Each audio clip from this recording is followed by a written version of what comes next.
ఉంగరం కావాలా? నా లైఫ్ వీడియో చెప్పాలా? నేను నీకు వైఫ్ కైఫ్ నైఫ్ తీనే వీడియో తీసి నేను మాట్లాడాలి. మాట్లాడు. వీడియో చూడదు, నన్ను చూడు. Love you.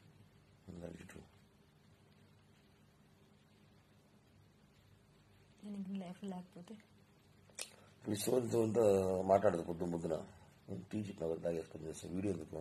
కళ్ళు మూసుకో, అలానే మూసుకోనండి. కొత్తమేనా?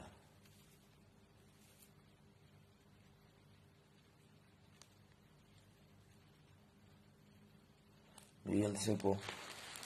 ఎక్కువసేపు మూసుకోను.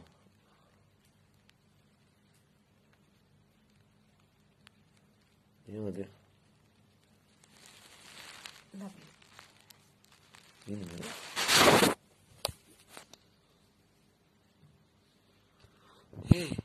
ఊరికే ఆడవాళ్ళ లంగా పనులు చేయొద్దండి. రవినయ్ Reddy and co and batch and Chitreddy Jagan Reddy and batch, Jaganmohan Reddy and బ్యాచ్కి సిగ్గుండాలి. ఏందా తీసుకొని వచ్చి 1,20,00,000 మోసం చేయాలంటే ఇచ్చేసండి డబ్బు. అంత ప్రేమ ఉంటే అమ్మాయికి మీరు హాస్పిటల్లో ఉందంటే పోండి. ఆ పిల్లతో పాటు మీరు కూడా జైలుకి పోతారు. ఆ పిల్ల రాజస్థాన్ పోతే మీరు తీహార్ పోతారు. అనేక కేసులు ఉన్నాయి, ఎవిడెన్స్ చూపించా కదా. కాబట్టి జగన్ గురించి నేను మాట్లాడడం కాదు. ఇప్పుడేదో వచ్చింది జగన్ చెల్లెకి, మళ్ళీ అక్క కూడా మాట్లాడింది. జగన్ అక్కా చెల్లెలు జగన్ తుండేలు మాట్లాడతారు. నువ్వు అట్టే ఉండవు, దీనమ్మ జీవితం నీ దగ్గర ఉన్న నాయకులు అట్టే ఉండరు.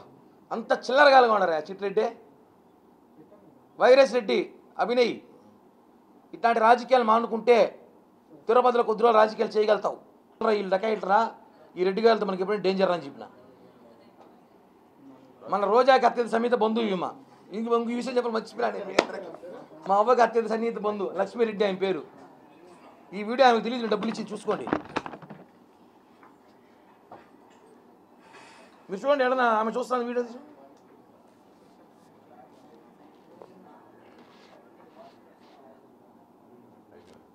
అమ్మాయి డబ్బులు తీసుకుని డేట్ కూడా ఆంధ్రజ్యోతి పేపర్ ఎందుకు ఉంది అసలు కూడా? డేట్ కూడా చూపించాలి కాబట్టి పేపర్ పక్కన పెట్టి జిరాక్స్ చేసినాం. డబ్బులు 2 సార్లు తీసుకున్నారు, 2 సార్లు సెటిల్మెంట్ చేసుకున్నారు, అన్నీ అయిపోయింది. ఇప్పుడు ఒక చెక్కులు ఏమైనా ఉందంటే కోర్టుకి వేసుకో. మనం ఇప్పుడు అమ్మాయి చెక్కులు ఉంది కదా, కోర్టుకి వేసుకో. బాండ్ కోర్టుకి వేసుకో. ఈ దేశంలో ఎంతోమంది అప్పులు ఉన్నారు, చెక్కులు బాండ్లు అందరూ వీడియోలు ఇస్తారా? నిన్న నైట్ మా అబ్బాయి బాగా ముట్టింది. వైరస్ రెడ్డి ఏదో ఇచ్చినాడు, చిట్టెడ్డి ఎక్కినాడు వైరస్ రెడ్డిని, వైరస్ రెడ్డి ఇచ్చినాడు, మాట్లాడినాడు. దీనికంతా నేను భయపడను కదా. ఏమవుతుంది? ఎలక్షన్ ముందే నన్ను భయపెట్టారు. ఎలక్షన్ ముందు నగీర్లో నాకు కేసు పెట్టినప్పుడు నా ఫోన్లు ఎత్తుకెళ్ళి నా కొడుకు, నా కూతురు, మా ఇంట్లో వాళ్ళ ఫోటోలు మార్పింగ్ చేసి బెదిరించారు నన్ను. నువ్వు వైసీపీలోకి వస్తావు అని అందరూ తెలిసిన విషయమే. అప్పుడే భయపడలే నేను. ఇప్పుడు ఏం చేస్తారా మీరు మా గవర్నమెంట్లో? అప్పుడే భయపడలా నేను. ఇలా చిల్లర రాజకీయాలు మానేసి లంగా పనులు ఆపండి. ఫస్ట్ ఆడవాళ్ళని పెట్టి రాజకీయం చేయడం. వైఎస్ఆర్సీపీ గారు లంగాగాలం పెట్టుకుని పెడతాను. ఇంక నేను లంగా నాయకులు